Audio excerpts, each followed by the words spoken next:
Siapa yang terberak, yang oek, ya, yang ngisap pentil, minum susu, ya, yang terkencing, yang dibedongi, ya, yang diperetkan dari kemaluan seorang perempuan namanya Maria ataupun Maryam, siapa? Coba jawab.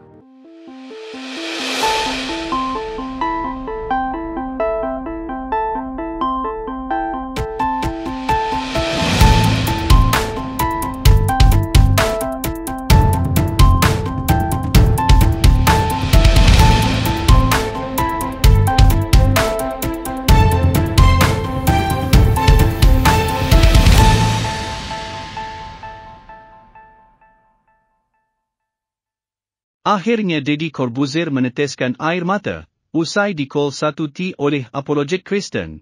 Salam damai, sejahtera bagi kita semua kembali dengan saya di channel ini. Terima kasih bagi teman-teman yang senantiasa mendukung dan mensupport perkembangan channel ini. Tuhan Yesus memberkati kita semua. Pada kesempatan kali ini saya akan bagikan kepada kita semua. Di kesempatan kali ini saya akan membagikan kepada kita di mana ada perempuan-perempuan atau wanita-wanita yang semakin bermunculan dan semakin bermunculan untuk menghujat Tuhan Yesus Kristus. Tapi sebelum kita mulai menonton video ini, ada baiknya Duara Gereja YouTube dukung juga yayasan kami, Yayasan Cipta Pelita Kasih. Cukup ₹10,000 per pekan. Puji Tuhan kita dapat menjadi dampak, menjadi bagian pembagian Alkitab gratis.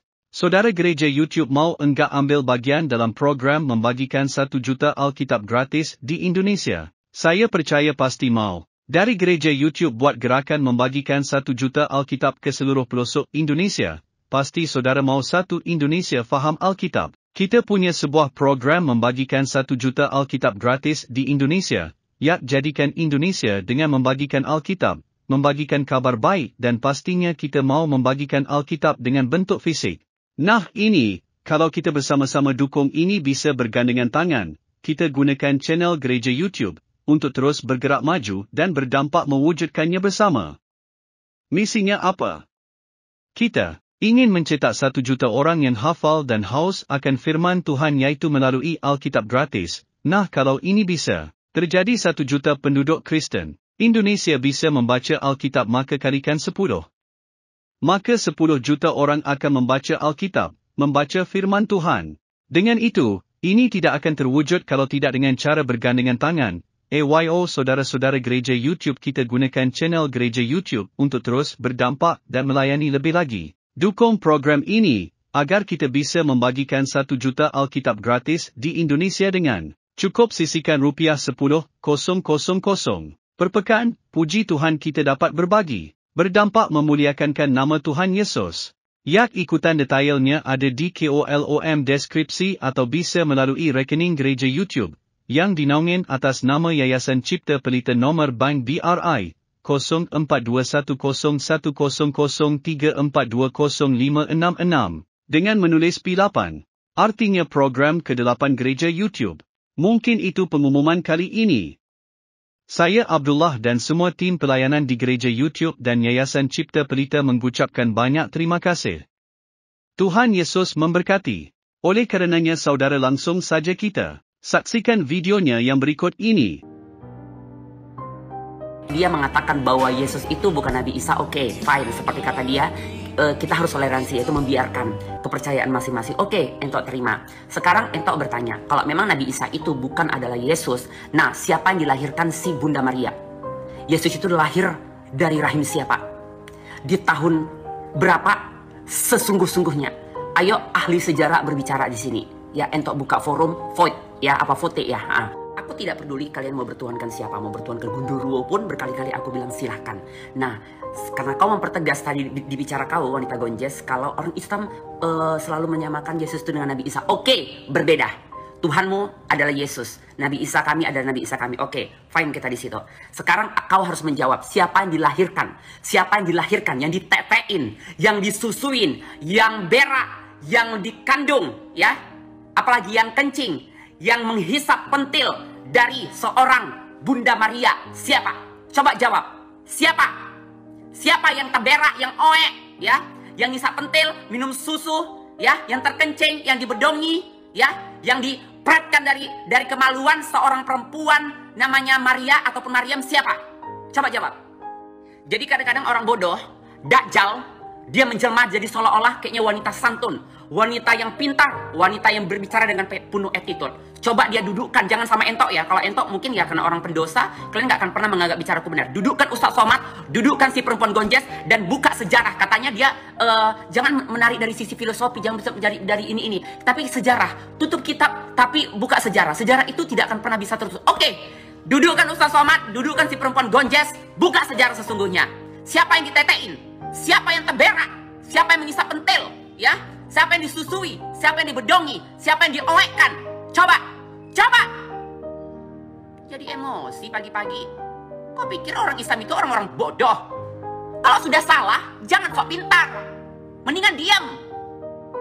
Segala sesuatu yang dipaksakan untuk menjadi, dia akan berbohong. Bohongnya satu, dia akan membohong terus ke bawah-bawahnya. Sehingga orang yang tahu, sehingga orang yang nyambung akan tertawa. Akan geli menengok cerita tersebut. Kenapa? Dipaksakan. Bahkan dia tadi si Gonjes ini mengatakan ada buktinya kalau Yesus itu pernah ditangkap. Loh, kalau nggak pernah ditangkap kenapa bisa disalib? Jadi siapa? Dia nyalib sendiri. Karena ditangkap. La ilaha illallah. Makanya Gonjes. Makanya kau bentuk kau aja sudah salah jadi perempuan. Aku aja bingung. Kau pikir tadi kau lesbiola. Ini bucin atau bisbiola atau bucin atau gimana ya? Kalau kau bilang nggak ada bukti ditangkap, jadi kau minta disalib. Dia nyalib sendiri. Buat jadi berdosa. Baru kedua, aku kalau udah ngomong karena berarti aku udah lagi marah ya. Tuhan, semua Tuhan pasti mengakui semua Tuhan pasti hamba-hambanya mengakui dia Esa. Dia Esa, pencipta segala-segalanya, segala-galanya ciptaan dia. Dia penguasa langit dan bumi beserta isinya. Itulah Tuhan yang Maha Esa. Tapi kalian mengingkar lagi bahwa iblis bukan ciptaan Tuhan yang Maha Esa, tapi cipta dari kejahatannya, cipta dari dosa-dosanya, cipta dari kejahatan sendiri. Tuhan yang menciptakan yang baik-baik. Jadi yang jahat ciptaan iblis. Berarti iblis punya kekuatan juga. Berarti yang Maha Esa tadi mentah dong. Yang Maha Esa tadi kalah dong. Ada kekuatan sendiri yang tumbuh. Makanya jangan dipaksa. Segala sesuatu yang dilahirkan, segala sesuatu yang disusui, segala sesuatu yang didomba-dombakan, yang lahir dikandang-kandangkan, dikurma-kurmakan, tidak bisa jadi Tuhan. Bodoh. Nanti itu ada orang bodoh tuh yang nyambung. Dibisikin setan, Dajjal lagi dibisikin setan dadanya, dibisikin Dajjal. Namanya Tuhan bisa berbuat apa aja. Iyalah, memang Tuhan yang berbuat apa aja. Gak mungkin aku yang berbuat apa aja. Tapi saat Tuhan menjadi sama seperti penciptanya, sama seperti yang diciptakannya, berarti dia bukan Tuhan. Dia harus berbeda. Kalau sama, bos sama pembantu, berarti dia sama juga. Berarti dia bukan bos. Harus ada bedanya. Harus berbeda. Tidak boleh menyerupai. Yang boleh menyerupai itu adalah para malaikat, ya, para jin, ya, para Dajjal, yaitu yang diciptakan, bukan penciptanya. Saat dia bisa merubah sama seperti yang diciptakannya, berarti dia bukan pencipta. Logikanya di mana? So pintar ya perempuan Gonjes Dajjal ini. Kau duduk sama aku, biar menangis kau. Dan sebagai penutup, di season pertama kali kalau video si Richard itu kalian putar, dia mengatakan suatu saat, suatu hari, semua akan mengakui bahwa Yesus itu adalah Tuhan. Tidak akan pernah. Karena apa? Tuhan tidak bisa dilahirkan, ditetei, berak, dan terkencing. Kalau memang betul, suatu saat aku akan mengakui bahwa itu adalah Tuhan yang menciptakan mama si Yesus itu siapa? Siapa? Jadi mamanya bisa melahirkan, bisa mengandung, sebelum ada itu dilahirkan siapa? Siapa? Gonjes Dajjal. Nah teman-teman, bagaimana pendapat dan tangkapan saudara setelah menyaksikan videonya? Oleh karenanya, silakan berkomentar. Berharap komentar saudara komentar yang membangun dan komentar yang mengedukasi serta memberikan manfaat bagi semua orang ya teman-teman. Nah teman-teman, skim dia video orang yang menghujat Tuhan Yesus Kristus, penghujatan terhadap Tuhan Yesus Kristus semakin merajalela. Mengapa saudara? Karena tidak ada tindakan yang secara tegas dari pihak yang berwajib untuk menuntaskan akan hal ini. Tapi tidak masalah saudara, karena mereka berhadapan dengan Roh Kudus, Tuhan Yesus yang sedang berhadapan dengan mereka. Baik, ada beberapa hal yang perlu saya tanggapi terkait dengan pernyataan Ratu Entok ini. Pertama, Ratu Entok mempertanyakan kelahiran Yesus Kristus. Pertanyaannya begini, siapa yang dikandung, yang dihisap pentil, yang minum susu yang kencing, yang dibedong, yang diprekan dari seorang kemaluan Ibu Maria, siapa?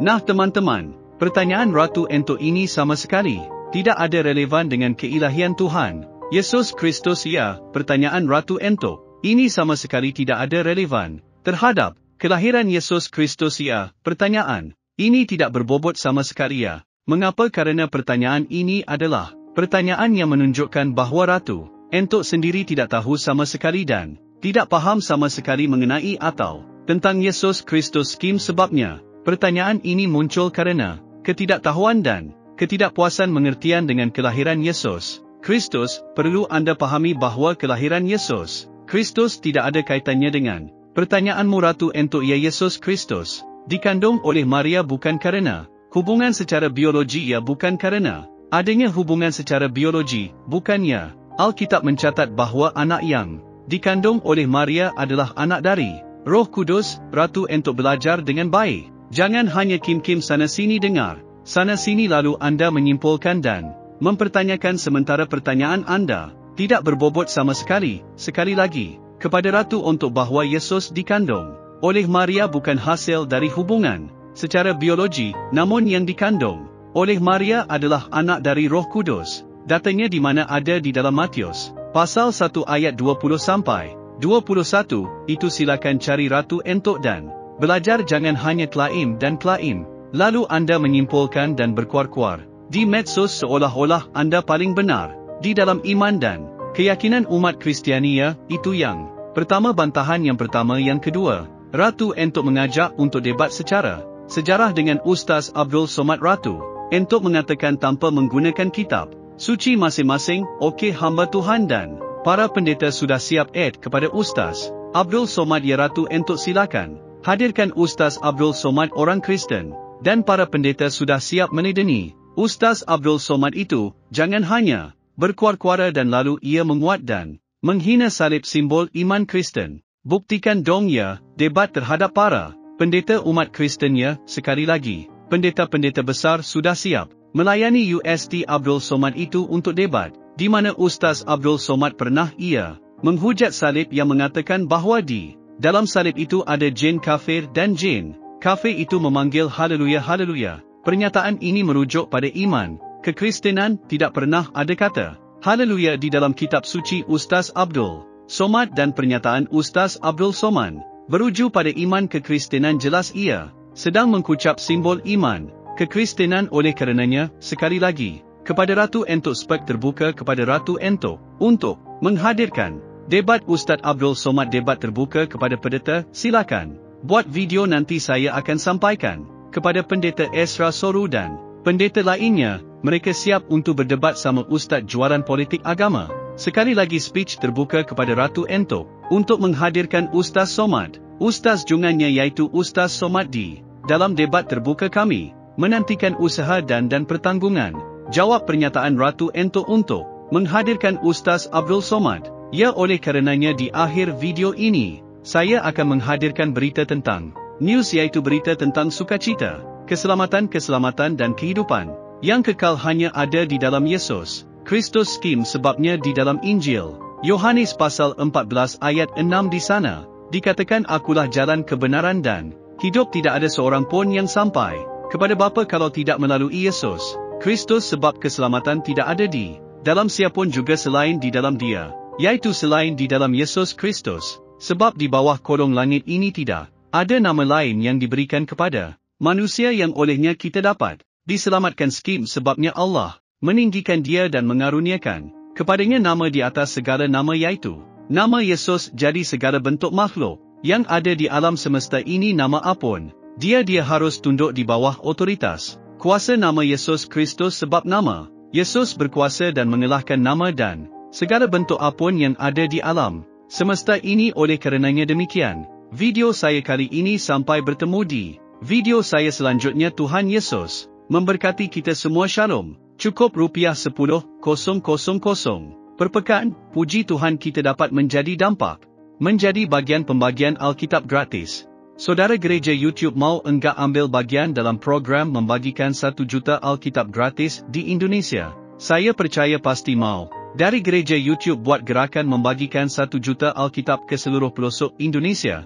Pasti saudara mau satu Indonesia faham Alkitab. Kita punya sebuah program membagikan 1 juta Alkitab gratis di Indonesia. Yak jadikan Indonesia dengan membagikan Alkitab, membagikan kabar baik dan pastinya kita mau membagikan Alkitab dengan bentuk fisik. Nah ini, kalau kita bersama-sama dukung ini bisa bergandengan tangan, kita gunakan channel Gereja YouTube untuk terus bergerak maju dan berdampak mewujudkannya bersama. Misinya apa?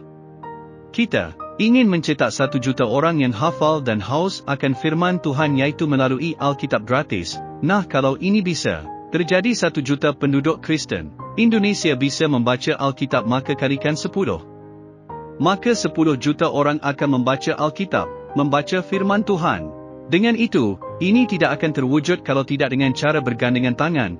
AYO saudara-saudara gereja YouTube kita gunakan channel gereja YouTube untuk terus berdampak dan melayani lebih lagi. Dukung program ini, agar kita bisa membagikan 1 juta Alkitab gratis di Indonesia dengan cukup sisihkan Rp10,000 per pekan. Puji Tuhan kita dapat berbagi, berdampak memuliakan nama Tuhan Yesus. Yak ikutan detailnya ada di kolom deskripsi atau bisa melalui rekening gereja YouTube yang dinaungin atas nama Yayasan Cipta Pelita nomor bank BRI 04210034205666 dengan menulis P8, artinya program ke-8 gereja YouTube. Mungkin itu pengumuman kali ini. Saya Abdullah dan semua tim pelayanan di gereja YouTube dan Yayasan Cipta Pelita mengucapkan banyak terima kasih. Tuhan Yesus memberkati.